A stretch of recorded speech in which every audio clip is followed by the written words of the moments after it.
What's up, everybody? Couch Mills here, coming at you with a brand new Valorant video. And in this video, we gotta break down senior competitive designer Riot Evil Moore, who talks about the ranked rating, and while sometimes you get a lot of points for a win and sometimes you get a little bit, so we're gonna break down exactly why that is. But go to the GameLeap website if you want to win game after game after game. You gotta do yourself a favor and go check out the GameLeap website right now down below for in-depth tips and tricks, VOD reviews. And we're going to be doing an in-depth section on Chamber, so if you want to level up on that character as quickly as possible, go check it out right now down below. But without further ado, let's jump into the video. Now, Riot Evil Moore actually tweeted out some interesting information about the ranked system. So on his Twitter, he said this, quote, "Ranked Fact Friday. Your point gains are determined by 4 things. First, we give you points for winning, round differential, and performance / how well you do for your MMR. Then we multiply this by an amount related to your rank MMR. Now, to break down these one at a time, the first thing, you're going to get points for winning, of course, and then round differential. So if you win by 13-1, you're going to get a lot more than if you win by, 13-11. So that's really important, that you really want to stomp people as much as possible, which means that you don't really want to give away free rounds or troll rounds just because you're ahead. You really want to just curb stomp people into the ground.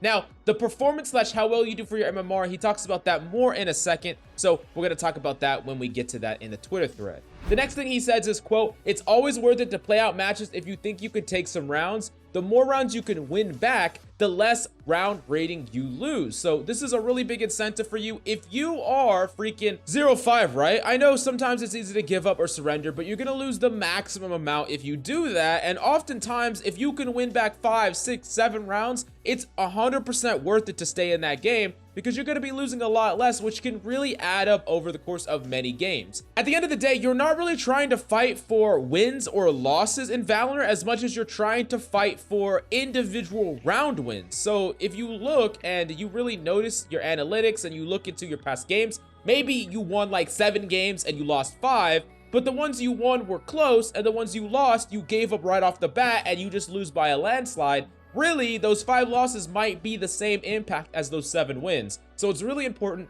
to try every single game your best, even if it seems like things are bleak. You're doing this so you don't get screwed as hard on your ranked rating losses, and of course, what I said before, where you're trying to win by as much as you possibly can to get extra rank rating on top of that. Now, someone in the comments actually talked or responded to Riot Evil Moore stating this, quote, "I think that this should be improved. For example, in several matches I play and have a Killjoy or Viper, they can win rounds without even killing enemies, while the MVP are dead and at the end of the match earn fewer points than them. But most rounds were only won on their own." And Even More responded to this saying, "MVP does not determine performance bonus. It also has no impact on MMR. Performance bonus is how you performed compared to how your MMR thinks you should be performing. Encounter also takes into account ability usage, bomb plants, diffusions, assists, etc. for the reasons that you listed." Now, to clarify this even more, there was another question that someone asked stating, quote, "What is the MMR based off in terms of how well you do? Average combat score primary?" And Even More responded to this a lot, stating, "First,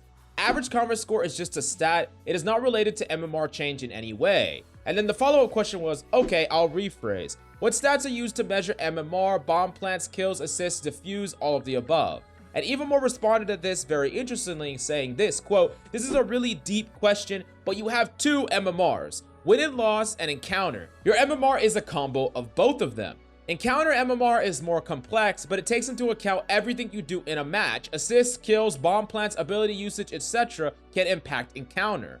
I would worry less about how do I play to move my MMR and just play to win. The system was built to identify your impact and how well you do compared to others. We don't reveal some of the deeper details because we want people to focus on winning and playing their best." So basically, the win-loss MMR is something that's going to be moving behind the scenes depending on every time you win, it goes up. Every time you lose, it goes down. It's pretty obvious. And then the encounter is kind of built on everything in the game. Like he said, assists, bomb plants, ability usages, kills. It can all affect specifically that encounter MMR. But what I'm guessing, I don't have solid proof of this, is that Riot will often find a correlation between what people are doing in their games and how much the encounter MMR is contributing to wins or losses. And what I mean by that is, let's say that there's a Killjoy that in their system, they're not really having high encounter MMR, but they keep winning like a large percentage of the time. they might look at that study and say, hey, this person's winning a lot. Maybe our metrics are wrong on the encounter MMR because they're winning an awful lot as a solo queue player. Even though maybe the encounter MMR is saying that they're doing poorly, they obviously are doing something right if they're winning so much. So that could be an example of something that they could do to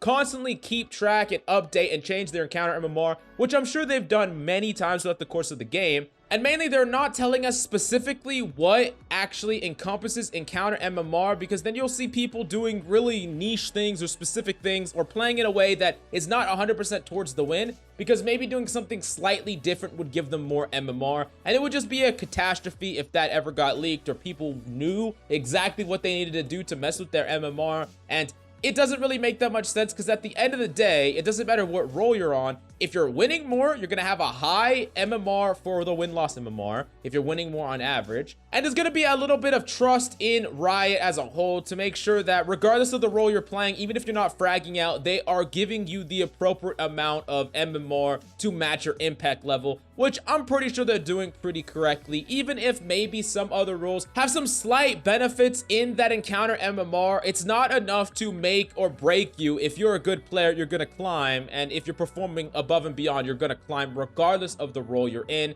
And this is 100% true just based on the fact that people have climbed all the way to the low ranks to the high ranks on every single freaking role. But let me know down below what your experience is with MMR. Are you getting like no points for winning? Maybe you've won many times in a row and you're getting very, very little points. I want to know your experience about all that down below. And if you really want to improve, go to the GameLeap website right now for in-depth tips, tricks, VOD reviews, map guides, agent courses. We got it on the GameLeap website, so you absolutely got to go check it out right now down below. But thank you so much for coming by. Hope you enjoyed the video. I love your faces, and I'll see you next time.